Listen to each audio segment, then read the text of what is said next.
मैं सुल्तान सलाहुद्दीन ओवैसी, जिसे लोकसभा का रुकन मुंतखब किया गया है। 1980 के शुरुआती दशक में हैदराबाद में एक बड़ा दंगा हुआ। सारे लोग इधर से उधर भागने लगे। शेरवानी पहने एक शख्स मोटरसाइकिल पर सवार होकर भीड़ के बीच पहुंचा। पहले उसने मुस्लिम बस्ती का दौरा किया और उसके बाद हिंदू बस्ती पहुंच गया। लोग कहने लगे, अरे सालार आ गए, सालार आ गए। आखिर कौन था ये शख्स जिसने मुस्लिमों को ऐसी आवाज दी कि आज भी पूरे देश में वो आवाज गूंजती है। मुस्लिमों के लिए आवाज उठाते हुए, वफ के लिए लड़ते हुए असदुद्दीन ओवैसी को सबने देखा। लेकिन असदुद्दीन ओवैसी के पोस्टर में एक फोटो हमेशा दिखाई देता है। ये फोटो है सलाहुद्दीन ओवैसी का, जिन्हें लोग सालार कहते हैं। हैदराबाद एक ऐसा वक्त जब इस रियासत पर समरकंद से आए आसफ जाह वंश का राज हुआ करता था। इन्हीं शासकों को निजाम कहा जाता था।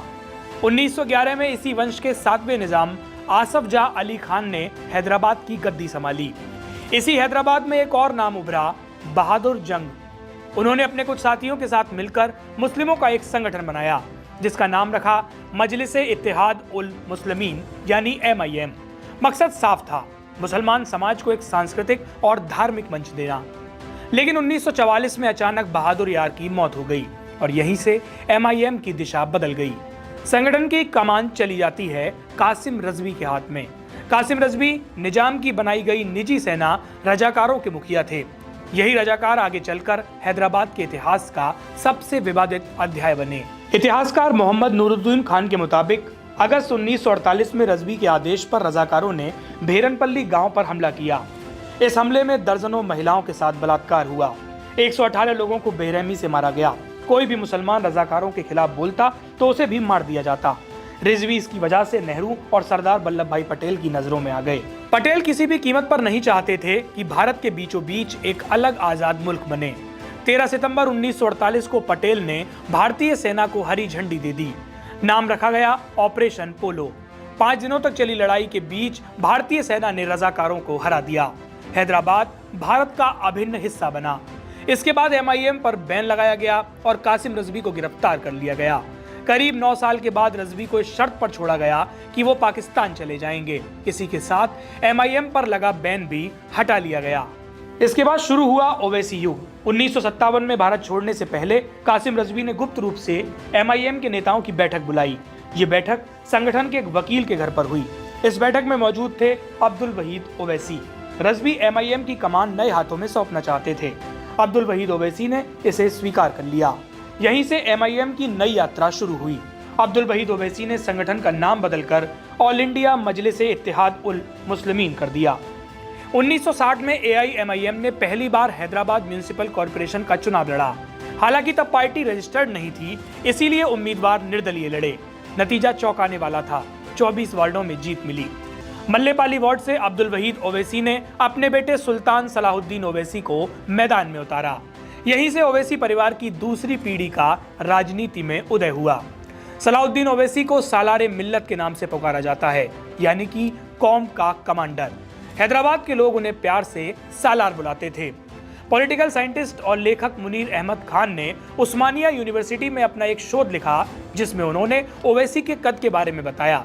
उनके अनुसार सलाहुद्दीन ओवैसी की शख्सियत के बारे में बात करें तो सलाहुद्दीन ओवैसी के राजनीतिक कद पर साइंटिस्ट लेखक मुनीर कहते हैं कि लगातार चुनावी जीत के दौरान उन्होंने कई बार मंत्रियों और बड़े कद के नेताओं को हराया। लंबे कद, सजीले पहनावे, भारी आवाज और आत्मविश्वासी अंदाज के चलते वह मुस्लिमों के बीच काफी लोकप्रिय हुए। भले ही उनमें अपने पिता जैसे भाषण की कला न रही हो, लेकिन वे भीड़ में जोश भरने में सक्षम थे। सलाहुद्दीन ओवैसी की एक वीडियो सोशल मीडिया पर खूब नजर आती है। इस वीडियो में सलाहुद्दीन शेरवानी पहने दिखाई देते हैं। उनके बगल में उनके बड़े बेटे असदुद्दीन ओवैसी बैठे हैं और वो कहते हैं कि मजलिस बच्चों का खेल नहीं है। अपने भाषणों में सलाहुद्दीन ने साफ तौर पर बढ़ते सांप्रदायिक तनाव में चिंता जताई थी। उनका कहना था कि देश में मुसलमानों को पीछे धकेलने का काम किया जा रहा है। 1960 की एक पुरानी घटना काफी जिक्र में आती है। कहा जाता है कि अपनी शादी की रस्मों के दौरान सुल्तान सलाहुद्दीन ओवैसी को पास के एक दंगे की खबर मिली। बिना किसी हिचक के उन्होंने रस्मों को बीच में छोड़ा, बाइक उठाई और तुरंत मौके के लिए निकल पड़े। बाद में पता चला कि कुछ युवाओं ने जानबूझकर झूठी अफवाह फैलाई थी।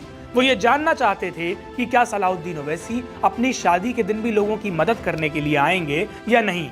जब उन्होंने सच में मौके पर पहुंचते हुए ओवैसी को देखा तो वो सब हैरान रह गए। अगर ओवैसी के राजनीतिक सफर की बात करें तो 1960 में वो 24 साल की उम्र में मल्लेपल्ली से हैदराबाद कॉरपोरेशन का चुनाव जीते। 1962 में पट्थरगट्टी से पहली बार एमएलए बने। 1967 में याकुतपुरा से जीत हासिल की। 1972 में पट्थरगट्टी से दोबारा एमएलए बने। 1978 में 51.98% वोट पाकर चार मीनार से जीत हासिल की। 1983 में वोट प्रतिशत बढ़ा और 64.05% वोटों के साथ चार मीनार से दोबारा जीते। 1984 में हैदराबाद लोकसभा सीट से जीत हासिल की। 1989 से 2004 तक लगातार 6 बार सांसद रहे। 29 सितंबर 2008 को सलाहुद्दीन ओवैसी का निधन हो गया। उसके बाद से असदुद्दीन ओवैसी ही AIMIM को पूरे देश में पहुंचा रहे हैं।